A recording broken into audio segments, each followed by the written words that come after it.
No hay mejor gobernante que aquel que ha sufrido el hambre de sus ciudadanos más empobrecidos. A veces las líneas de la tiranía y la supervivencia se desdibujan en sombras grises, difíciles de definir entre el bien y el mal. Hay hombres que dejan legados de gloria, que tuvieron que ser construidos con el hambre y el sufrimiento de su gente y de sí mismos. A lo largo de los años, se habla mucho de la hambruna de Mao Zedong, de su gobierno autoritario y las ejecuciones en las plazas. Es indudable que su obsesión por proyectar poder geopolítico lo llevó a financiar movimientos en África con recursos que le hacían falta a su propio pueblo, definiendo el frío pragmatismo de su régimen en su máximo esplendor y la tiranía personificada. Pero también es verdad que sin una mano dura, China seguiría siendo un estado pobre y vasallo de los estados que hicieron de Shanghái el París del Oriente, un lugar en donde la moralidad, las leyes y la soberanía de China acabaron en su propio territorio. Sin Mao Zedong, el imperio empresarial que es China ahora no existiría, pues para dar ese gran salto a un país como lo es ahora, debió existir alguien que tuviera el valor de devolverle a China su soberanía. Sin la unificación forjada por este enigmático líder, las bases geopolíticas de lo que hoy es China no existirían, y el fin del siglo de la humillación pasaría a ser un término que no viera la luz de la historia. Para comprender cómo es que Hong Kong dejó de ser una colonia de Inglaterra, es indispensable adentrarse en la historia del fundador de la República Popular de China, la cual, aunque respeta su pasado imperial, rompió por completo con sus antiguas estructuras dinásticas para regirse bajo el valor del esfuerzo colectivo, el progreso técnico y una disciplina inquebrantable. Ahora China se rige por el valor del esfuerzo del trabajo y con la religiosa creencia al comercio, el progreso y el liderazgo. Conozcamos, pues, cómo China dejó de depender del opio de Inglaterra y Estados Unidos y otros países, de la mano de un hombre que nació justo cuando la Inglaterra misma había doblegado a China a lo más bajo, y su gente se sentía reducida a la nada. En 1893, la pobreza en los campesinos chinos había calado hasta los huesos, y es interesante cómo una dinastía que se negaba a morir estaba presenciando inconscientemente el nacimiento de un hombre que transformaría al país con un ideal inquebrantable. Cuando un gran líder muere, el país se detiene y pasa varios días existiendo como un vagón sin la dirección de la locomotora. Para China, la dinastía Qing había muerto en vida hacía años. Los extranjeros iban y venían. El hambre era lo que reinaba en la mayoría de los pueblos, la anarquía y el deseo de liberación. En las casas de los campesinos, como el padre de Mao Zedong, cada día era solo otro día más de siembras y cosechas. No importaba quién estuviera delante del país como gobernante, cuántos extranjeros habían entrado a China, como si fueran dueños de ella. El sol se levantaba y el trabajo iniciaba. Mientras el emperador de China cedía las riquezas de su pueblo a los comerciantes asentados en las orillas de su país, el pequeño Mao tenía que vivir la dura realidad de millones de chinos. Durante la niñez y adolescencia de Mao, China era un país derrotado, un reino que ya no tenía esperanza. El futuro dictaba que él seguiría los pasos de su padre. Las guerras empezaron junto con su crecimiento. La primera se dio en 1894 a 1895, en la guerra chino-japonesa, principalmente por el control de territorios como Corea y Taiwán. Como China no tenía lo suficiente para defenderse de la guerra, esta acabó con el Tratado de Shimonoseki en abril de 1895, cuando China reconoció la independencia de Corea y cedió Taiwán y las Islas Pescadores a Japón. El territorio empezaba a allanarse aún más para que la inconformidad y el rechazo a países extranjeros germinara en corazones chinos, y el deseo de libertad se respiraba en cada pueblo y quedara grabado en la conciencia de un joven y pequeño Mao. Las indemnizaciones puestas por el tratado a la dinastía Qing excedían la capacidad de recaudación de impuestos del gobierno. Para poder cumplir con los pagos, se recurrió a préstamos masivos que fueron otorgados por consorcios bancarios de Gran Bretaña, Francia, Rusia y Alemania, dejándolos aún más atados a los extranjeros que nunca, y muchas potencias extranjeras pudieron apropiarse de la soberanía aduanera y recursos fiscales chinos. El Servicio de Aduanas Marítimas de China, que era administrado mayormente por funcionarios británicos, sirvió como garantía de los préstamos, asegurando que los ingresos del comercio exterior se desviaran directamente a las bolsas hambrientas de imperios extranjeros antes de llegar a las arcas imperiales. Esta época fue conocida como la época de la partición de la sandía o bien de la carrera por concesiones. Luego del asesinato de 2 misioneros alemanes en Shandong en 1897, el imperio alemán procedió a ocupar militarmente la bahía de Yaozhou o Yaozhou, obligando a las autoridades del lugar a un arrendamiento de 99 años.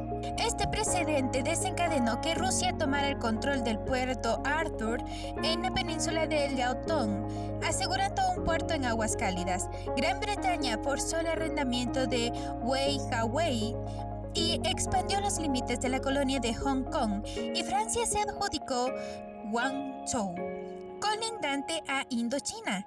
Esto, añadido a la extraterritorialidad de la ley para los residentes extranjeros que quedaban completamente eximidos de la aplicación de leyes imperiales británicas, respondiendo solo a los tribunales consulares, socavó el monopolio del uso de la fuerza del Estado chino y fomentó la creación de microestados coloniales inmunes a la soberanía china, profundizando la parálisis administrativa de la dinastía Qing.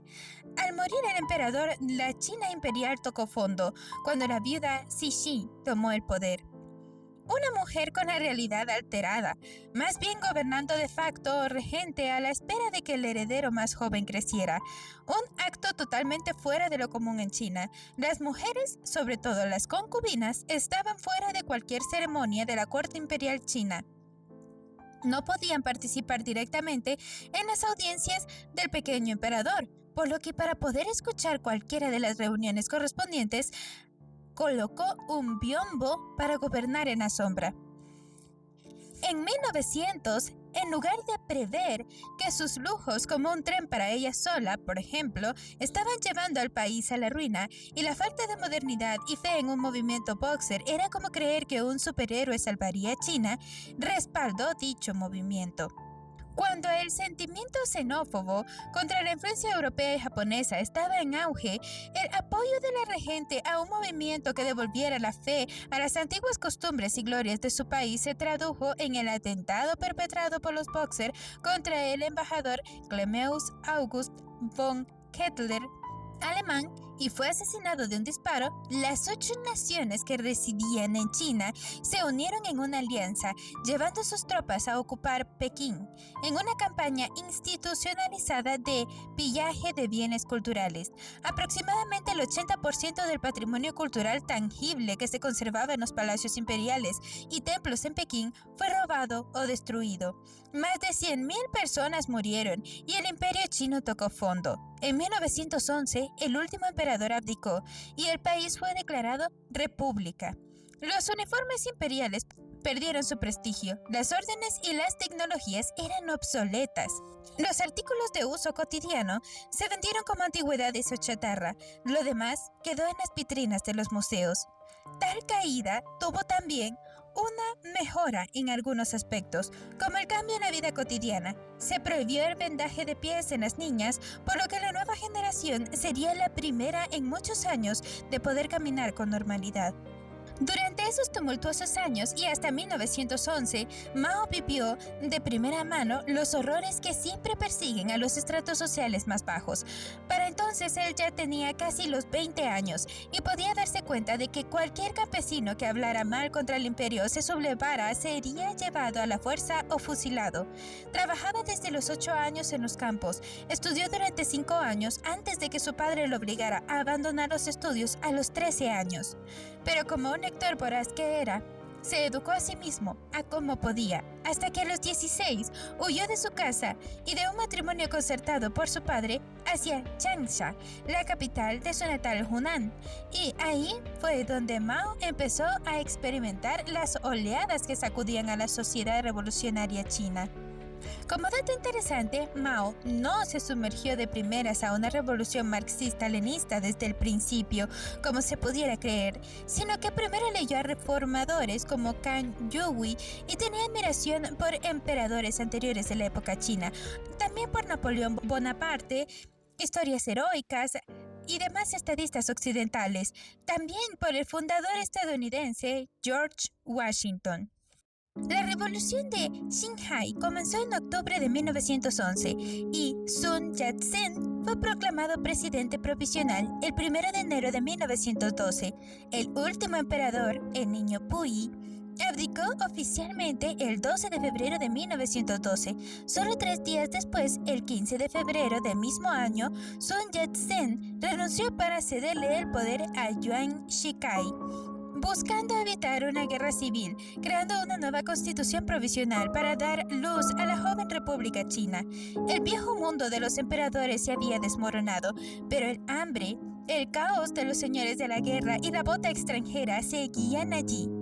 En medio de este vacío de poder, el joven Mao, con sus ropas gastadas de estudiante y una mente llena de ideas occidentales e historias imperiales, caminaba por las calles de Changsha. La locomotora de la vieja China se había descarrilado y la nueva apenas estaba por forjarse a sangre y fuego. Para 1917, Mao ya era un hombre bastante letrado y escribió su primer artículo de relevancia llamado Un estudio de educación física, en donde desarrollaba la idea que el vigor corporal de los ciudadanos era un componente indispensable para contrarrestar la debilidad y decadencia de la geopolítica nacional de China. Por aquel entonces, y como en muchos otros países, existían dos corrientes políticas gestando su poder en el país: el comunismo y el nacionalismo o capitalismo. Para los comunistas, el gobierno nacionalista era pusilánime y no quería ver por las mejores del país, arrastrando mucho de las costumbres antiguas y dependencias de gobiernos internacionales, que ya suficiente habían hecho para socavar la soberanía de China. Y como si olvidaran que China, la madre de las naciones comunistas, también deseaba tener el territorio chino como suyo, proclamaban las palabras de Lenin y Stalin como la última palabra de verdad. La incorporación de Mao al movimiento izquierdista se consolidó tras el estallido del movimiento del 4 de mayo de 1919, una protesta estudiantil contra las concesiones imperialistas del Tratado de Versalles, el cual catapultó el surgimiento de una nueva generación de activistas políticos decepcionados con las democracias occidentales. En julio de 1921, Mao asistió al Congreso Fundacional del Partido Comunista de China en Shanghái, asumiendo las representaciones de la delegación de Hunan y comenzando la intensa labor de organización sindical y de las huelgas obreras. Durante este tiempo, el carácter fuerte y del liderazgo de Mao se hizo ver desde un inicio. Era un hombre osado al frente del partido, con una idea clara: la unión hace la fuerza. Un país dividido siempre será usado por los más fuertes, pero un pueblo con una sola idea era invencible. En 1927, luego del fallido levantamiento de la cosecha de otoño y tras darse cuenta de que la fuerza del partido estaba en el campesino, escribió: ¿quiénes son nuestros enemigos y quiénes nuestros amigos? Esta es una cuestión de importancia y primordial para la revolución. Si todas las anteriores luchas revolucionarias de China solo obtuvieron exiguos resultados, fue esencialmente porque los revolucionarios no supieron unirse con los auténticos amigos para atacar a los verdaderos enemigos. Un partido revolucionario es la guía de las masas y no hay revolución que no fracase cuando ese partido las conduce por un camino erróneo. A fin de conquistar con seguridad la victoria en la revolución y no conducir a las masas por un camino erróneo, tenemos que cuidar por unirnos con nuestros auténticos amigos para atacar a nuestros verdaderos enemigos. Y para distinguir a los auténticos amigos de los verdaderos enemigos, tenemos que hacer un análisis general de la condición económica de las diversas clases de la sociedad china y de sus respectivas actitudes hacia la revolución. En 1931, los japoneses ocuparon Manchuria, pero el peligro no solo venía de afuera. La persecución del gobierno contra los comunistas se volvió insostenible. Así, en 1934, acorralados y al borde de la exterminación, los miembros del Partido Comunista Chino emprendieron una épica y desesperada retirada hacia el norte del país. Este suceso fue conocido como la Larga Marcha, una travesía de más de 10.000 kilómetros a través de desiertos, montañas congeladas y pantanos traicioneros que diezmó a las fuerzas comunistas, pero que sirvió de catalizador para la consolidación definitiva del liderazgo político de Mao. En enero de 1935, en plena marcha, Mao expuso las deficiencias tácticas de la dirección pro-soviética de los 28 bolcheviques, subordinados a la Comintern, logrando ser elegido presidente del Politburó y tomando el control de facto del apartado partidista y militar. Para 1937, la invasión total de Japón desató la Segunda Guerra Sino-Japonesa. En las cuevas de Yan'an, Mao vivió esta guerra escribiendo, distanciándose del comunismo occidental para moldear una teoría puramente adaptada a la realidad rural de su país. Durante la guerra de resistencia contra Japón, me pidieron que diera una conferencia de filosofía. Pensé entonces que necesitaba resumir experiencias de nuestra revolución integrando la teoría del marxismo con la realidad concreta de China. Creo que sobre la práctica fue más importante que sobre la contradicción, dijo Mao una vez a su doctor personal. Él creía que estos textos constituían una contribución fundamental al marxismo-leninismo, el nacimiento del maoísmo. Los soviéticos, sin embargo, no les concedieron tal honor y en cambio los tacharon con desprecio de revisionistas. Durante la Segunda Guerra Mundial, Mao mantuvo una posición fríamente calculadora dentro de las alianzas tácticas del Segundo Frente Unido con el Kuomintang, rechazando la consigna de someterlo todo al Frente Nacionalista, defendiendo la necesidad de preservar la autonomía del partido. Acumuló fuerzas en la retaguardia mientras el ejército nacionalista sufría el brutal desgaste de chocar de frente con las tropas imperiales japonesas. La campaña de rectificación de Yan'an entre 1942 y 1944 sirvió para depurar a cualquier rival que abogara por la sumisión al dogma de Moscú, elevando el pensamiento de Mao como la única directriz constitucional del partido durante el séptimo Congreso Nacional, que era en junio de 1945. Tras el fin de la Segunda Guerra Mundial y el colapso de Japón en 1945, la tregua terminó. China se sumergió de nuevo en su guerra civil. 4 años después, ante un ejército nacionalista completamente desgastado, el victorioso Ejército Popular de la Liberación tomó el control. El 1 de octubre de 1949, con la voz firme de Mao resonando en la plaza de Tiananmen, se proclamó la fundación de la República Popular de China, mientras el gobierno nacionalista huía derrotado hacia la isla de Taiwán. Durante el tiempo de gobernanza de Mao, fue el tiempo de transición, de construcción del gran salto a una China industrial y potencia mundial. Según Mao, esto no podía hacerse sin sacrificios. Para él, una generación debía sufrir para que la otra jamás conociera las penurias de la primera. Pero esto no es tan romántico vivirlo como decirlo. Si bien es cierto que la vida comunista de China, según los principios de Mao, debía ser mejorada y distinta a la vida de la Rusia comunista, la práctica fue bastante parecida. La reforma agraria de 1950 fue un suceso devastador para el terrateniente. Muchas de las familias que vivían en pueblos o fincas feudales fueron arrancadas de su hogar con violencia y fuerza militarizada. A pesar de ello, las tierras otorgadas a los campesinos solidificaron la autoridad de Mao y legitimó su gobierno. Consolidó una base de apoyo social masivo y legitimó al nuevo gobierno al reconocer la propiedad privada campesina sobre las parcelas redistribuidas. Pero el gran problema de un gobierno recién formado y sin experiencia es la falta de paciencia al desarrollo humano, que este toma años. El liderazgo central se urgía por acelerar la industrialización del país a expensas del sector agrícola e impulsó la colectivización acelerada a mediados de la década de los años 50. El proceso culminó en 1958 con la implementación de la campaña llamada Tres Banderas Rojas, la línea general de la construcción socialista, el Gran Salto Adelante y las comunas populares. Transformó el centro económico y social y su estructura en cuestión de meses.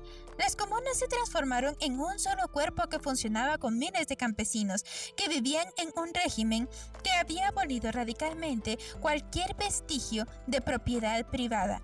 La expropiación estatal se extendió a tierras de labranza, bueyes de tiro, bienes personales y familiares, herramientas, animales domésticos, árboles frutales, estanques de pesca, incluso utensilios de cocina de hierro, confiscados por el partido para ser fundidos en los ineficientes e improductivos hornos de patio trasero.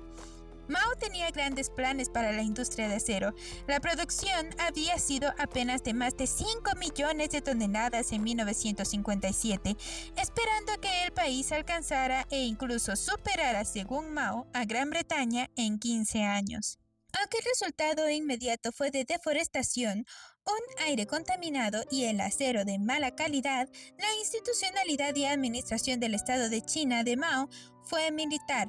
Incluso las fuerzas laborales rurales fueron organizadas en estrictas líneas militares y las autoridades se encontraban centralizadas en las oficinas de la gran ciudad de Pekín.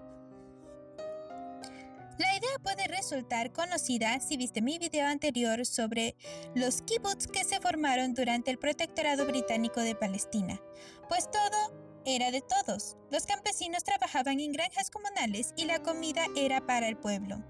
Y como se vio en los kibbutz, este sistema es totalmente funcional y tiene un éxito asegurado, pero con un truco. Si este está conformado por pocas familias conocidas que se animen a trabajar con eficacia por el bien de todos, y si este es descentralizado para que cualquier problema pueda ser solucionado de forma pronta y segura según el líder o el comité que resguarde dicha comunidad. En China, este sistema se impuso en miles de personas y este estaba centralizado. Todas las estadísticas de la producción y las cosechas no eran para uso y beneficio de la comunidad, sino para el beneficio del sistema centralizado en las grandes ciudades como la Gran Pekín, a donde se llevaban todas las cosechas para ser vendidas a los extranjeros. Los chinos de entonces nunca vieron el dinero de sus cosechas. Trabajaban bajo un sistema de puntos de trabajo llamados Gongfengzi, que cuantificaba el trabajo bajo puntuaciones que abarcaban todos los aspectos de la vida rural. Cada actividad se regía bajo una cantidad de puntos necesarios para realizarla, que usualmente rondaba entre 1 y 10, y se contabilizaban todos los días. Al final del día, muchos comían en comedores comunitarios luego del trabajo, donde canjeaban sus puntos por un plato de comida. Si estabas enfermo o tu trabajo no era tan bueno como otros, perdías puntos. Y ese día, o muchos más, pasabas hambre. Si una persona no podía hacer el trabajo tan bien como el más fuerte, estaba condenado a morir de hambre. Fue entonces que se veían a hombres y mujeres sin distinción trabajando en los campos y las cocinas por unos puntos que canjear en las bodegas estatales por insumos personales y alimentos.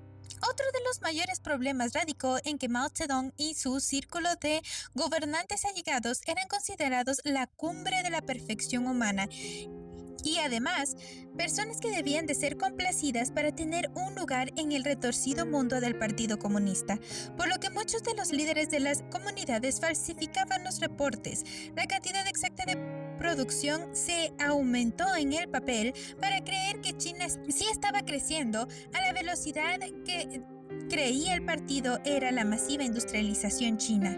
Como resultado, la gente se quedaba sin alimento, teniendo que recurrir a platillos menos que nutritivos, que se habían utilizado ya fueran medicinales o en otros tiempos de hambre en China. He Xiangmi, que es un organismo verde y gelatinoso que crece pegado en el suelo o en las piedras de los ríos tras las lluvias, se volvió parte de la alimentación china del campesino del día a día. Las algas y el musgo de agua dulce eran lavados y se comían con sal, si es que tenían, o las mezclaban con agua y arcilla blanca para hacer una especie de sopa. Incluso se usó la costumbre de antiguos marinos que quedaban en medio de la nada debido a sus trabajos de pesca, y este consistía en freír con especias las piedras para luego chupar las hierbas y tirarlas para engañar el estómago hambriento. Mientras que en Israel el comunismo agrario funcionó a escala de microestados familiares donde la autoridad era el vecino y el motor, la solidaridad voluntaria, en la China de Mao, el experimento se convirtió en un monstruo de administración centralizada, un sistema donde las cartas de raciones se convirtieron en sentencias de muerte, porque los burócratas, atrapados en su propio juego de mentiras e informes falsos para complacer al gran Mao, terminaron matando de hambre a las mismas manos que cosechaban la tierra. Es interesante cómo, mientras muchos de los chinos tenían que ver sus casas demolidas por el bien de la industrialización, vivir hacinados en pequeñas casas y tener tan hambre que se llegó a decir que se vieron obligados a quitarle la vida o en algún caso alimentarse de vecinos o incluso de sus hijos por hambre o a contrabandear puntos, Mao decía que su país era el modelo de perfección al mundo. Y si bien es cierto en algún momento él dejó de comer carne por tener un apoyo, por así decirlo, de su líder para los campesinos, no hizo mayor cosa para detener tal catástrofe. Y aún así, para el chino de a pie, decir que estaba en el mejor país del mundo era creíble, pues para dar fin al siglo de humillación, Mao Zedong, en cuanto tomó el poder, vació su país de los extranjeros y de cualquier otro vínculo que se pudiera tener con el exterior. Cualquiera que quisiera o deseara apoyar a alguno de estos extranjeros que habían sido expulsados era perseguido y asesinado. Incluso en el cristianismo, que había llevado grandes figuras a luchar por China, como lo fue Gladys Aylward, fue condenado y cualquiera que lo practicara era asesinado. Esto quedó registrado por testimonios de jóvenes que llegaron a contar sus testimonios a Gladys cuando ella tuvo que huir por el régimen comunista del lugar, a pesar de ser una de las mujeres pioneras en ayudar a las chinas a deshacerse de la costumbre de los pies atados. En el libro La pequeña gran mujer en la China, ella llega a mencionar: el Partido Comunista tomó el control absoluto de la universidad y cada uno de los 500 estudiantes se les dio un largo cuestionario de preguntas para ser contestadas con toda veracidad. En el libro se explica que el cuestionario estaba diseñado para confundir y cansar a los estudiantes con preguntas frívolas como ¿sabe usted de qué murió su abuela? O ¿cuántos hijos tuvo su tío? Hasta llegar al final del cuestionario, donde se llegaba a la pregunta más importante: ¿en qué posición está usted? Si está del lado del gobierno, ponga un círculo. Si está en contra, una X. Si ponían X, estaban fuera del partido, serían pobres y una paria. La mayoría de los estudiantes habían estado en escuelas cristianas. Hasta el médico personal de Mao estuvo influenciado por las prácticas de cristianos occidentales. Muchos de ellos habían visto su vida mejorada gracias al cristianismo, habían dejado los juegos de azar o el opio, y la fe profunda hizo que 300 jóvenes de la universidad pusieran una X. Estos jóvenes fueron llamados de nuevo y los cuestionarios se repitieron, pero las X aumentaron. Los cristianos tuvieron que empezar a reunirse en secreto y fueron acusados, y las autoridades actuaron de inmediato. A los 3 meses de abuso de autoridad y burlas constantes, los hicieron comparecer a la plaza pública. Una chica de unos 17 años fue llamada para dar un paso al frente. ¿Cuál es su posición ahora?, le preguntaron, a lo que ella contestó con una confesión de fe, así como otros 200 jóvenes más, los cuales fueron decapitados ese mismo día en la plaza. Como estas, se puede conocer al menos 4 grandes oleadas de muerte, como el Terror Rojo de agosto de 1966, la Guerra Civil General de China de enero a diciembre de 1967, el asesinato por y para los nuevos órganos de poder de 1968 a 1971 y la matanza sin fin de 1972 a 1977. Todo ello para crear una China perfecta, con la que sus antiguos vasallos no pudieran competir. El rencor real en corazones de antiguos campesinos y soldados que habían caminado por mucho tiempo por la libertad como lo fue Mao, los había hecho ser igual o peores a las personas que odiaban, y eran capaces de matar hasta la mitad de su país para que la otra mitad sobreviviera bajo el imperio comunista chino. Los sacrificios para hacerse un lugar en la ONU y junto a los demás países potencias fueron desde el desvío de suministros estatales para países en desarrollo en África hasta la creación de la bomba atómica en 1964, cuando científicos que habían estudiado en Occidente fueron llamados por el gobierno chino para la misión más importante de su vida por amor a su patria comunista China. Si bien es cierto, en 1946, Mao dijo que las armas atómicas eran un tigre de papel porque las masacres las debían decidir las personas y no las bombas, poco a poco fue cambiando de idea mientras estuvo en el poder. Desde 1956 empezaron los diseños y las pruebas para la misma, pero no podían tener ayuda externa para saber qué era lo necesario para hacerla, pues las relaciones sino-soviéticas se enfriaron a finales de la década de los 50 por la falta de ayuda en socavar los levantamientos tibetanos y la huida del Dalai Lama en la India. El proyecto inició oficialmente en junio de 1959 y se denominó Proyecto 596. Los científicos chinos tuvieron que usar lo que tenían a su alcance en el gran desierto de China, donde hicieron a base de la experimentación con lo que tenían a mano, desde lápices de papel y ábacos para hacer cálculos necesarios para realizar tal hazaña. Ya el 16 de octubre de 1964, con escorbuto, desnutrición y anemia, los científicos hicieron un lanzamiento exitoso de un explosivo con uranio enriquecido al 235 en la planta de Lanzhou. Esta era la China de Mao, una China sufriente, dolida, hambrienta, pero aún así con una reserva de esperanza, de deseo de ser tomado en serio por otros países, de devolverse su gloria como imperio y ahora a una potencia estatal moderna como el resto de los demás países. Pero, ¿y ahora no surge la pregunta de ¿y cómo era Mao entonces? Existe un libro de un hombre que el Partido Comunista quiso borrar de la existencia, pero aún quedan fotografías y su propia biografía, donde detalla lo oscuro que era vivir cerca de un hombre embriagado por el poder, el doctor Li Xi-sui.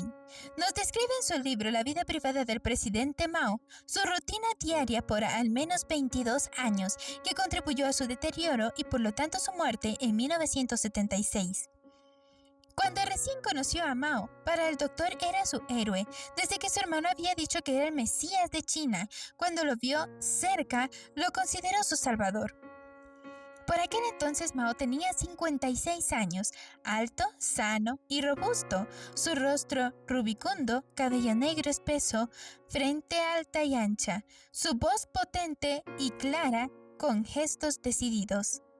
La habilidad de estos líderes para poder hechizar a la gente es sin duda alguna su mayor fortaleza, pues eran capaces, a pesar de ser humanos simples, de dar una impresión de grandeza. Su liderazgo innato los hace ver como salvadores del mundo, y Li dice al respecto: estaba tan orgulloso de China, tan lleno de esperanza, tan feliz que la explotación y el sufrimiento, la agresión de los extranjeros desaparecieran para siempre. No tenía ninguna duda de que Mao era el gran líder de la revolución, el artífice de una nueva historia china. Aunque estaba tan cerca de él, aún me parecía muy lejano. Yo era solo un médico común y corriente, y él era el gran líder revolucionario de la República Popular China. Jamás, ni en mis sueños más descabellados, mientras estaba en el Tiananmen aquel día, habría imaginado que pronto me convertiría en su médico personal, el director de su equipo médico, que estaría con él durante 22 años y presente en su muerte. Mao tenía muchos placeres que una persona común y corriente no puede y es la riqueza de la sencillez, pues al no tener que trabajar en el campo, podía vestir con la simpleza de no vestir. Usualmente se le encontraba precariamente cubierto con una bata y pasaba sin usar ropa formal por días. Comía alimentos grasos, se enjuagaba la boca con té y compartía su tiempo con mujeres del campo, según las palabras del Dr. Lee. Pero con el paso del tiempo, las personas cercanas a él se dieron cuenta que no era más que un hombre cegado por el poder y bastante paranoico. Solía pasar la mayor parte del tiempo solo y escuchaba escondidas las conversaciones de los demás para poder ponerlos uno en contra de otros o para enterarse de los engaños, como en el caso de las falsificaciones que se mencionaron de las cosechas, quienes al final fueron asesinados. A pesar de tener una esposa, él jamás fue una persona leal, como exigía a su gente, y al contrario, al vivir fascinado por las historias de emperadores chinos, emulaba de cierta forma la vida que tuvieron, sobre todo en cuanto a la vida privada y lo que pasaba tras las puertas de su habitación. Mao creía firmemente en las leyendas de la inmortalidad que se encontraban en las historias que nunca dejó de leer. Esto se sabe a que ya a las cercanías de los años 50 resultó ser incapaz de engendrar. Por lo tanto, ante la necesidad de investigar más al respecto, se conoció también la idea que él tenía bastante tradicionalista y basada en una leyenda de lo que a él le otorgaba el poder, por así decirlo, y la fortaleza para ser el gran líder. Pues las leyendas dicen que el legendario primer emperador de China, el emperador amarillo, parte de la civilización china y del que se dice descienden todos los demás chinos, alcanzó la inmortalidad teniendo sus que veres con al menos 1000 jóvenes vírgenes. Desde entonces los emperadores creían que entre más concubinas tuvieran y más encuentros tuvieran con ellas, más poderosos serían. Se cuenta que Qin Shi Huangdi, el emperador fundador de la dinastía Qin, con quien Mao a menudo se identificaba, envió a un sacerdote taoísta y a 100 vírgenes al otro lado del mar en busca del elixir de la inmortalidad. Y esta leyenda afirma que los japoneses son sus descendientes. Tales leyendas eran parte de la moralidad y de la creencia firme del gran líder Mao Zedong, quien, para poder replicarlo, solía realizar bailes en los salones de las casas donde vivía y llevar a muchas jovencitas con quienes solía bailar. Luego de grandes eventos, tomaba una y desaparecía a la seguridad de sus habitaciones, custodiadas por apuestos jóvenes de seguridad que no podían ser de otra forma según las órdenes del mismísimo Mao. Más tarde, el doctor llegó a saber que esto no era algo adoptado solo por el deseo de demostrar poder, heroísmo y varonilidad, sino que más bien era una costumbre arraigada en el mismísimo Mao desde sus inicios en la aldea de Hunan. El rumor decía que todo empezó con una jovencita de muy pocos años en aquellos lugares, siendo entonces parte de la personalidad de Mao un infiel y un Don Juan a toda regla.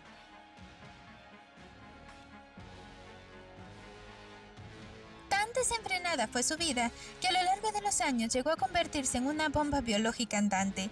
La falta de higiene bucal y la costumbre campesina del enjuague solo con té verde y masticar la hoja del té habían convertido su sonrisa en una desdentada y verde, según las declaraciones de los militares más allegados a él, además del vicio al cigarro que le provocó graves infecciones bucales. La promiscuidad se derivó en enfermedades de transmisión sexual muy dolorosas, pero que él era asintomático, lo que provocó el dolor a muchísimas de las parejas de Mao. Pero para él, ya que él no sentía el dolor, el problema era de ella, sino al revés.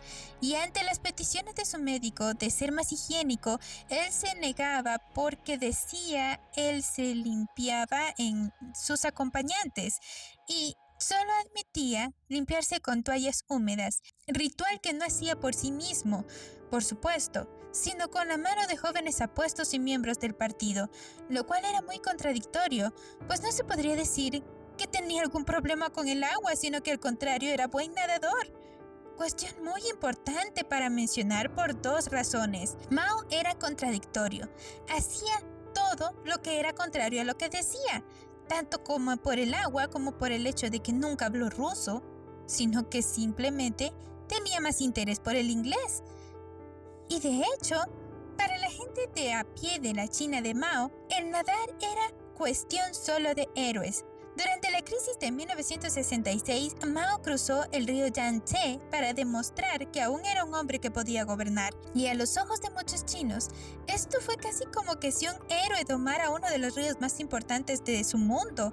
Y él lo hizo, consolidándose como una de las figuras más heroicas de la China popular. La ideología que llevaba el nombre de Mao promovía la abnegación, definía el valor de una persona en términos de virtud política y deshumanizaba al enemigo de clase. Un sistema de unidades de trabajo, etiquetas de clase, registros familiares y movimientos de masas encerraba a cada ciudadano en una jaula organizativa dentro de la cual la gente ejercía terror político sobre sí misma y sobre los demás. Una burocracia omnipresente gobernaba la economía, la política, la ideología, la cultura, la vida privada de la gente e incluso muchos de sus pensamientos más íntimos. Este aparato incitaba al pueblo a alabar al régimen que los había expropiado. Mao derrocó la maquinaria del partido cuando demostró ser insuficientemente sensible a sus fantasías de rapidez, pero la reconstruyó cuando la necesitó para frenar la violencia entre facciones. Este párrafo del libro puede resumir la gobernanza de Mao. Era un hombre déspota, gobernaba a todos con mano de hierro y a la vez era simple. Era solo un campesino que apenas había recibido estudio y había caminado por las calles y montañas de China buscando la libertad que todos anhelaban, sin saber qué hacer con ella en cuanto la tuviera, sin saber cómo darla a otros, sin sentirse alabado. Mao era tan simple como tú y yo, tan humano que al ver una mesa llena enloqueció, que cuando su sistema no le dio un freno, se dio rienda suelta a sentirse el fundador de un país imparable. No le importó la corrupción y al contrario la alabó, diciendo que un pez no puede crecer en agua limpia. Su sabiduría solo podía ser alabada por alguien que no pudiera tener más sabiduría que la que el partido le pusiera enfrente. Al final, cuando murió, no hubo quien realmente llorara su pérdida. Más bien era el terror de que un imperio construido en base a las mentiras y los conectes y las traiciones y la tiranía explotara como una bomba de tiempo y todos estaban propensos a morir por cualquier cosa. Es increíble cómo, si no se rasca la superficie al ver el gran poder que ahora tiene China y cómo es parte de los 10 países más importantes de la ONU, creeríamos que Mao en realidad fue un hombre invaluable de quien se aprendería sabiduría pura. Pero la realidad es que un país no puede formarse sin la estructura humana y administrativa correcta. Mao tuvo buenos ministros en su partido, quienes fueron los que tomaron a China y la levantaron con sus manos. Uno de ellos, del que se hace una mención especial, es Zhou Enlai, el segundo al mando del gobierno de Mao, pero el verdadero fundador de la China moderna. Diplomático, consolidado, fue gracias a él que en los años 70 las relaciones entre Estados Unidos y China se hicieron más cercanas y en 1972 recibió a Richard Nixon y a Henry Kissinger, manejando las negociaciones de tal manera que Kissinger llegó a decir que Zhou era uno de los estadistas más brillantes que había conocido en su vida, sacando a China del aislamiento internacional. Durante el gran salto adelante y la revolución cultural, la burocracia y economía de China, como vimos, estaba colapsando. Entonces Zhou se convirtió en ángel de la guarda de los científicos e intelectuales en las plazas. Usó su influencia para proteger a cientos de ellos. Zhou Enlai fue quien plantó la semilla de la China de hoy, diseñó el plan de modernización en agricultura, industria, defensa, ciencia y tecnología. Cuando Mao murió, este fue el plan base que usó el sucesor Deng Xiaoping para convertir a China en el actual imperio comercial. Con eso no se podría decir que Zhou es más fundador de China que Mao, pues sin la carisma de Mao Zedong, Zhou jamás habría podido llegar al lugar donde estaba, y su puesto como segundo al mando era más ventajoso, pues le daba la autoridad para actuar y a la vez la seguridad suficiente para poder actuar tras bambalinas. Quizás no era un pusilánime y no del todo un devoto a Mao, sino un hombre que, como el doctor Li supo leerlo y conocerlo de tal forma que pudo ser contrapeso necesario para que Mao no hundiera a China en su vanidad y a su vez dejara las bases necesarias para que un pueblo pudiera olvidar el hambre. Es así como llegamos al final de Mao, un hombre que al final de sus días fue tan adorado que su cuerpo fue usado como experimento de preservación, manipulado como a cualquier otro, recordado como un hombre paradójico con frases tan ciertas como la unidad del pueblo por su libertad, u otras tan exaltadas como durante el Congreso del Partido en 1958 cuando les pidió a sus camaradas que soltaran las flatulencias para sentirse mejor y vaciar sus intestinos, para que dejaran el pensamiento comunista occidental y siguieran sus ideas. Mao era parte de la generación del cambio, por lo tanto podía ser tan erudito como campesino, tan sabio como ignorante, tan villano como héroe, tan emperador como libertador. Y así es como dejamos a la China de Mao atrás y avanzamos con la esperanza en las semillas de Zhou Enlai, quien dejó a su país en una posición ventajosa, lejos del cambio revolucionario y doloroso, y ahora como un país consolidado e influyente, que le ayudará en nuestra siguiente historia, que es la transferencia de soberanía de Hong Kong en 1997, para poder reclamar el territorio que consideraba le pertenecía por derecho de reclamo a su antiguo conquistador, Gran Bretaña. Si te gustó este video no olvides de darle like y suscribirte y nos vemos en un siguiente video.